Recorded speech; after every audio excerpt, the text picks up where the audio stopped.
नमस्कार दोस्तों, स्वागत है आप सभी का आज के इस वीडियो में। दोस्तों, आप लोगों में से बहुत से ऐसे लोग हैं जो किसी न किसी कॉलेज में टीचिंग का काम कर रहे हैं, या बहुत से लोग हैं जो प्राइवेट हॉस्पिटल्स में मेडिकल ऑफिसर के रूप में भी काम कर रहे हैं। ऐसे में जब आप किसी कॉलेज में नए कॉलेज में ज्वाइन करते हैं या कॉलेज बदलते हैं, तो हर एक प्रोफेशन में, चाहे कॉलेज की बात करें या हॉस्पिटल की बात करें, तो लगभग हर जगह आपसे एक्सपीरियंस सर्टिफिकेट मांगा जाता है। एक्सपीरियंस के अलावा ज्वाइनिंग रिपोर्ट और रेजिग्नेशन लेटर, इन सब की भी आवश्यकता होती है। और आपने किस कॉलेज में कितना कितना दिन कितने समय तक काम किया है, ऐसे सभी डॉक्यूमेंट्स की आवश्यकता पड़ती है। तो अभी तक देखने में ऐसा आता है कि अलग अलग कॉलेज ऐसा निश्चित फॉर्मेट ना होने की वजह से अपने अपने तरीके से आपको एक्सपीरियंस सर्टिफिकेट भी जारी करते हैं, ज्वाइनिंग रिपोर्ट भी जारी करते हैं, और वहाँ का जो आपका रेजिग्नेशन लेटर होता है वो भी अलग अलग फॉर्मेट पे जारी होता है।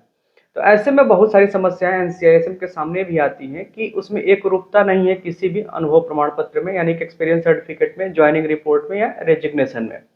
तो बहुत सारी समस्याओं का सामना करना पड़ता है टीचर्स को भी और साथ में एनसीआईएसएम को भी।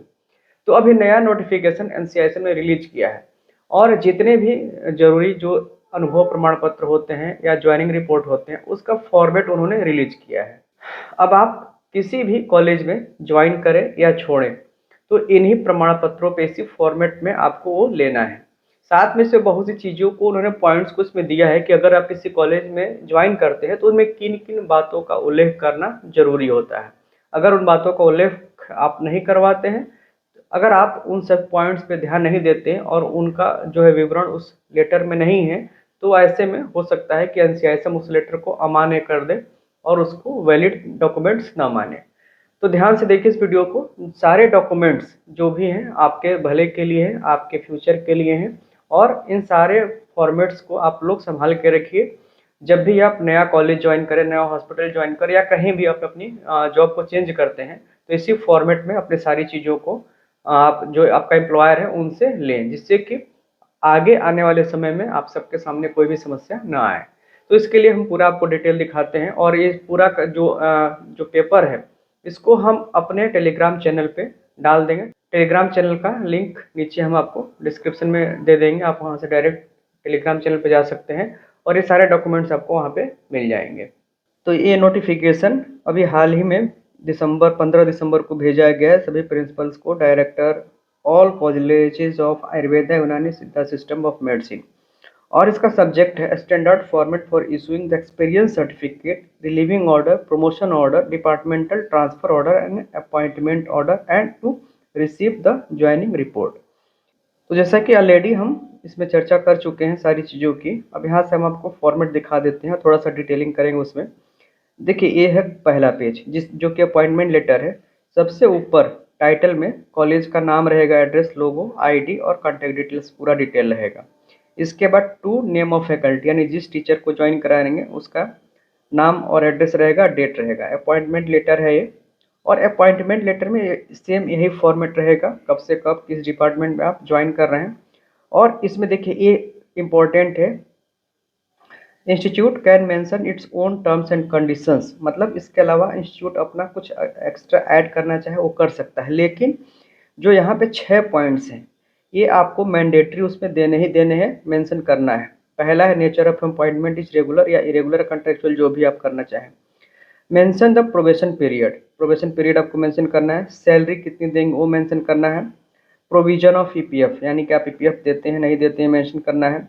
जो एमिनिटीज आप देंगे, क्वार्टर, ट्रांसपोर्टेशन एज एप्लीकेबल, देंगे तो लिखेंगे, नहीं देंगे तो नो लिखेंगे। मेंशन द नोटिस पीरियड, यानी कि अगर आप कॉलेज छोड़ना चाहें तो उसमें कितने दिन पहले टीचर को नोटिस देना होगा छोड़ने का, तो ये सारी चीज़ें इसमें हैं। और नीचे name and signature of principal, chairman, director.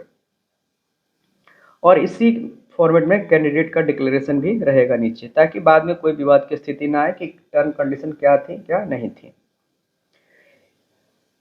अब अपॉइंटमेंट के बाद ये देखिए ज्वाइनिंग रिपोर्ट है, जिसमें कि इस साइड में जो टीचर रहेंगे उनका रहेगा, यहाँ पे कॉलेज का या प्रिंसिपल मेडिकल से जो भी वहाँ पे अथॉरिटी है उनका रहेगा। इसमें सब्जेक्ट में ये सारी डिटेल्स रहेंगी, joining report for the post of, और नीचे अपॉइंटमेंट ऑर्डर, जो ऊपर लेटर आपको मिला है अपॉइंटमेंट लेटर वहाँ पे मेंशन रहेगा, यहाँ डिटेलिंग रहेगी, नीचे सिग्नेचर रहेगा। और यहाँ पे ऑफिशियल नोट यूज रहेगा, जब आप ज्वाइन करेंगे तो वो यहाँ पे अपना जो भी वर्क करना है इस पर करेंगे। तीसरा है डिपार्टमेंटल ट्रांसफ़र ऑर्डर, यानी कि जैसे मान लीजिए आप एक डिपार्टमेंट में काम कर रहे थे, अब चाहते हैं दूसरे डिपार्टमेंट में काम करना, तो यहाँ पे टीचर कोड के साथ आपका पूरा डिटेल रहेगा कि कब किस डेट में आप जो है दूसरे डिपार्टमेंट में शिफ्ट हो रहे हैं। यहाँ पे प्रिंसिपल का सिग्नेचर सब रहेगा। ये है प्रमोशन ऑर्डर। प्रमोशन ऑर्डर आपको सब पता है कि जिस डेट में आपका एलिजिबिलिटी होती है एसोसिएट की या प्रोफेसर की, वो डिटेल आप क्या रहेगा कि किस डेट से आपको प्रमोट किया गया है। और यहाँ पे जो फॉर्मेट हो तो रहेगा ही, लेकिन ये ध्यान दीजिए कि यहाँ पे पूरी की पूरी डिटेल आपकी भरी जाएगी ज्वाइनिंग से लेकर अब तक का, ताकि कहीं भी कोई एरर ना आने पाए। पहले दिन से लेकर आखिरी दिन तक, इसके पहले के जिस कॉलेज में अपने ज्वाइन करने जा रहे हैं उसके पहले के भी सारे एक्सपीरियंस इसमें भरे जाएंगे। देखिए नीचे लिखा है experience in the previous and current institution, मतलब पिछला भी आपको यहाँ पे पूरा डिटेल भरना है ताकि कहीं एरर की संभावना न रहे। ये है एक्सपीरियंस सर्टिफिकेट। तो एक्सपीरियंस सर्टिफिकेट में पिछला तो आपको देना ही है, his her experience in previous institutions as per our record, तो पिछला इंस्टीट्यूट का तो देना ही है। और जिस कॉलेज में आप पढ़ रहे हैं छोड़ के जा रहे हैं वहाँ का इस वाले टेबल में रहेगा, तो पिछला और करंट का दोनों का आपको इसमें फिलअप करना है।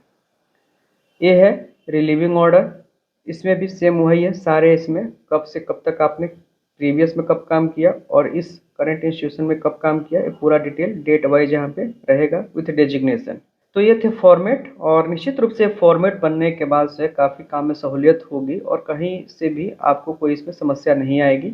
आपका एक्सपीरियंस और जो भी है प्रमोशन सब कुछ टाइम टू टाइम होता रहेगा और सब में ट्रांसपेरेंसी बनी रहेगी।